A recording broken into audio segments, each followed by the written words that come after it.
মা আমার না খুব খিদে পেয়েছে।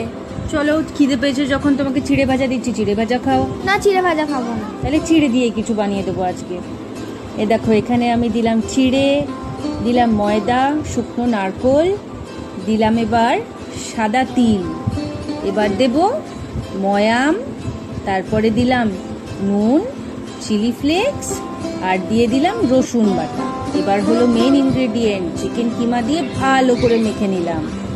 মেখে নিয়ে এবার দেখো হাতে কিরকম ছোট ছোট করে চাপটা চাপটা করে গড়ে নিলাম।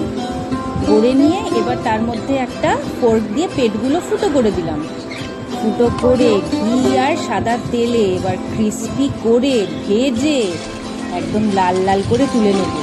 তুলে নিলেই তৈরি আমাদের ক্রিসপি ভাজা। চাকলি, কিমা চাকলি। খেয়ে বলতো কেমন হয়েছে? খুব ভালো হয়েছে মামা খেতে।